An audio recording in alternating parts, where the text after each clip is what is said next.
স্পষ্ট ঘোষণা করতে চাই, আর যদি একটা গুলি চলে, হেফাজতে ইসলাম বাংলাদেশ ঘরে বসে থাকতে পারবে না।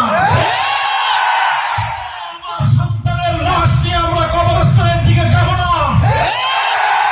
পরবর্তী সন্তানের লাশ কাঁধে আমির হেফাজত ইনশাআল্লাহ রাজপথে যখন নামবেন, টেকনাফ থেকে তেতুলিয়া পর্যন্ত পাক ভাঙ্গা সেই গণজোয়ার রুখে দেওয়ার সাধ্য কারো হবে না ইনশাআল্লাহ।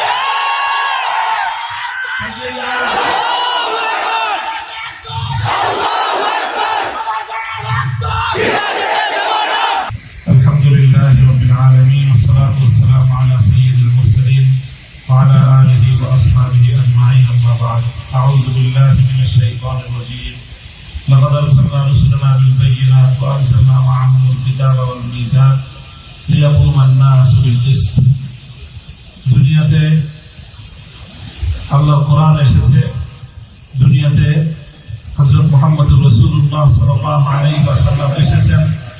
সমস্ত নবীগণকে আল্লাহ পাঠিয়েছেন মৌলিক একটা উদ্দেশ্যে, পৃথিবী বৈষম্যহীন এক সমাজ গড়তে।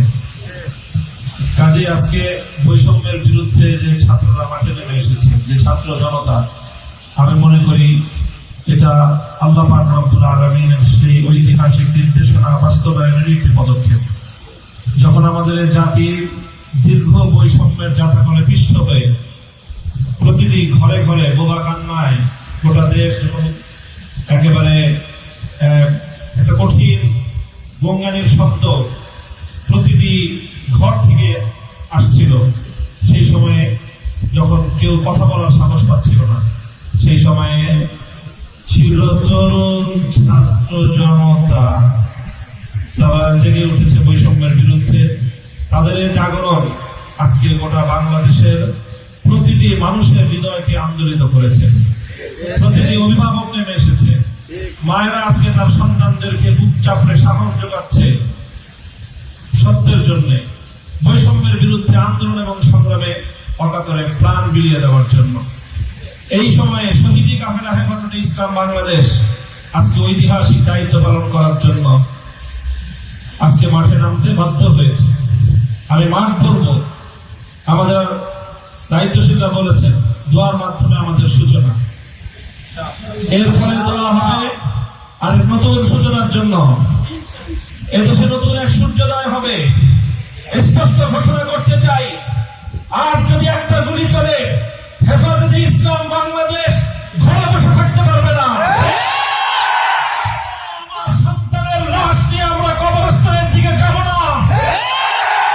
পরবর্তী সন্তানের লাশ কাঁধে আমির হেফাজত ইনশাআল্লাহ রাজপথে যখন নামবেন, টেকনাফ থেকে তেতুলিয়া পর্যন্ত পাক ভাঙ্গা সেই গণজোয়ার রুখে দেওয়ার সাধ্য কারো হবে না ইনশাআল্লাহ।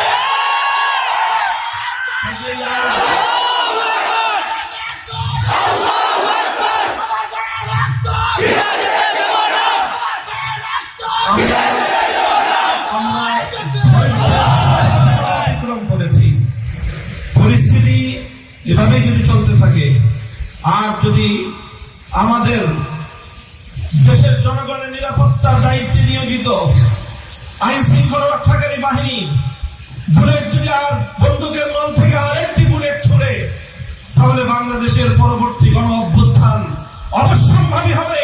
সেই অভ্যুত্থান রুখে দিতে কেউ পারবে না। আমরা আল্লাহ পাক রব্বুল আলামিনের কাছে দোয়া করব, যারা বৈষম্যের বিরুদ্ধে জীবন দিয়েছে, যারা বৈষম্যের বিরুদ্ধে জীবন দিয়েছে, অত্যাচারীর হাতে যাদের প্রাণ গিয়েছে, তারা নিঃসন্দেহে শাহাদাত বরণ করেছে। কাজেই সেই শহীদদের আত্মার মাগফিরাত শুধু নয়, বরং শহীদদের শাহাদাতের কবুল হওয়ার জন্য আমরা দোয়া করবো আল্লাহর কাছে, এবং সেই শহীদদের উসিলায় আল্লাহ যেন আমাদের আগামী প্রজন্মকে এভাবে সকল বৈষম্য